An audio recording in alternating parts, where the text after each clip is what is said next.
try Sicilian this time. Bit of a change. Black. So I'll try and keep control of d4 and prevent f5 from white. I'll play for queenside space. But I wonder about rook b8 because of d4. Maybe knight d4 first. And then carry on with this b5 and b4. In fact, here, maybe f5 is worth considering as well. But if the bishop goes to b7, e6 will be weaker, so knight g5 will be stronger.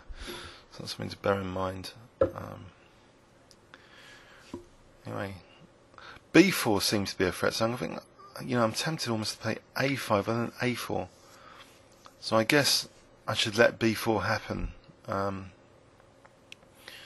I could play though knight c6. That would strengthen control of these two dark squares. Now maybe the time is right for f5 because the knight's going to take more time to go to the g5. So f5 here. So this looks pretty good now if I can gain space on the queenside, but c3 at the moment is a problem. After that last move. So b5, c3, a bit embarrassing because there's no knight takes f3, so there is a point to this bishop h4 after all.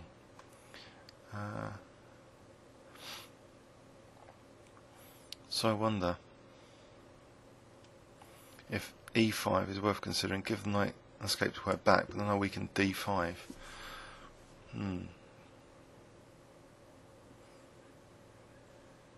Don't know.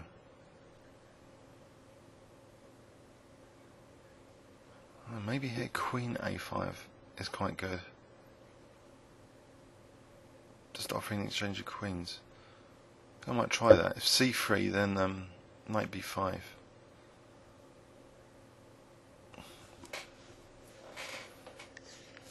Or even actually queen takes a2. Maybe queen takes a2. So I know it's a bit boring to try and trade queens off, but I might have some positional trumps here at the moment. So queen a2 attacking the rook. If knight f2, maybe then knight b3. I'll go for that. Bit materialistic, but looks good for a laugh. So knight f2, knight b3, and I'll be stopping rook a1. So hopefully the queen's not going to be completely trapped. Right. Here I can take the rook, or I can just take on d4. Taking on d4 would seem to be a nice intermediary move. Actually. I think I'll do this first. Okay, now taking on b1. If knight c3, I think I can just I'll take towards the centre to keep control of the d5 square to avoid bishop d5 checks.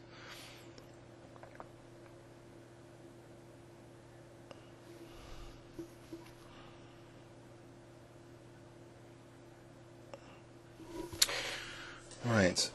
I guess there's knight g5 potentially.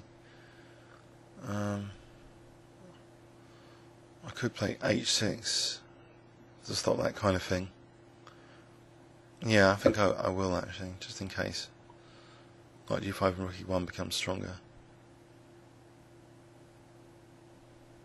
I've got b6, weakens c6, and then yeah, so I think connecting the rooks first.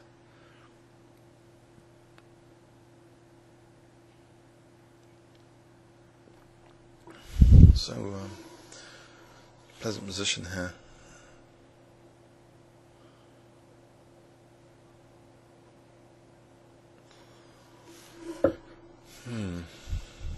Maybe a5 to get these pawns going. A5 and then b5, a4. Just try and create a pass pawn on the queen side.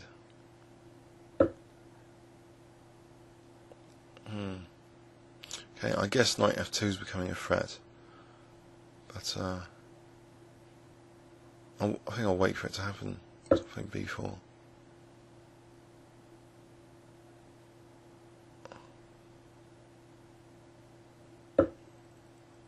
Right. So knight g6 is a potential threat. I could play king h7. This knight's okay at the moment.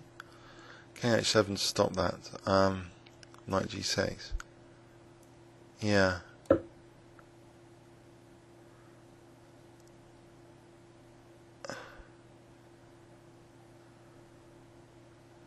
Just want to get this pass pawn, the a pawn. Right. So now, queen a2.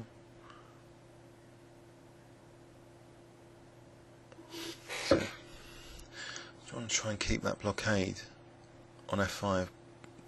Queen's on d5 at the moment anyway.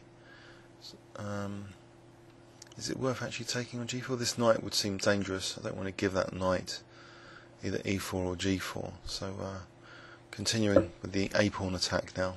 Trying to get an a3. Queen takes b2.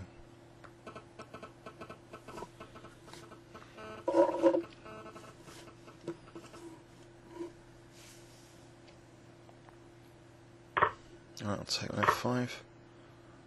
Queen can also come back now to f7 if needed.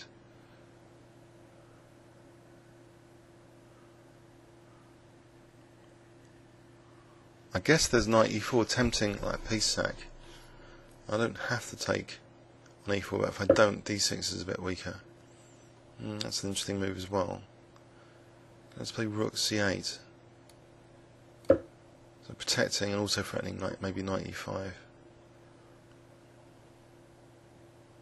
As soon as I get a3 in, there's going to be a pin potentially on this bishop. So that'll mean less to worry about after the pin. So a3.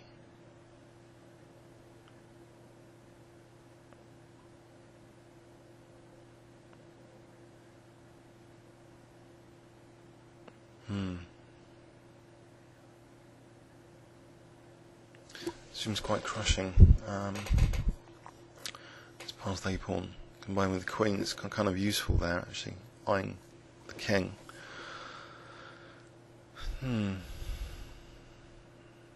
Queen d2, maybe. Also got knight e5 if I wanted. Otherwise bishop h5 might be annoying. Knight e5 and I could take that bishop. Yeah, I'm tempted to. I think I will actually.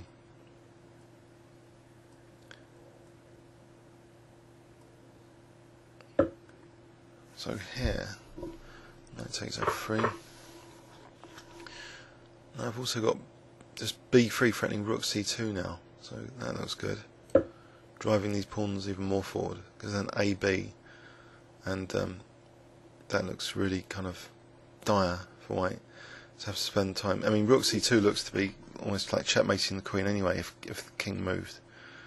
So rook c2 is like a major threat now.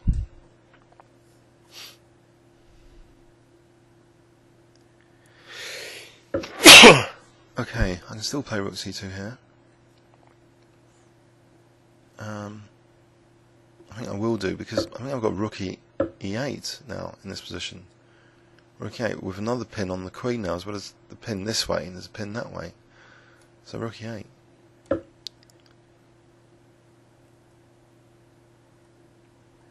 It's a lot of pressure.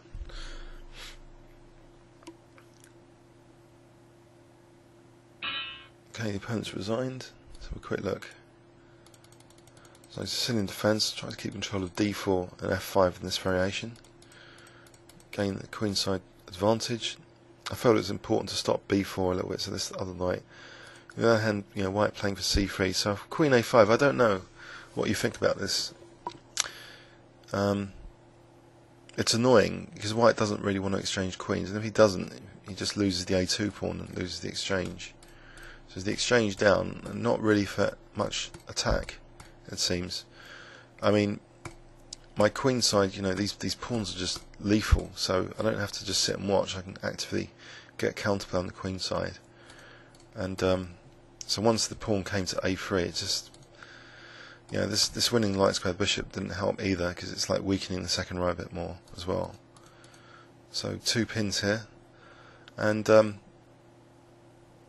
the opponent resigned there. Hope you enjoyed it. Please leave any comments or questions on YouTube. Thanks very much.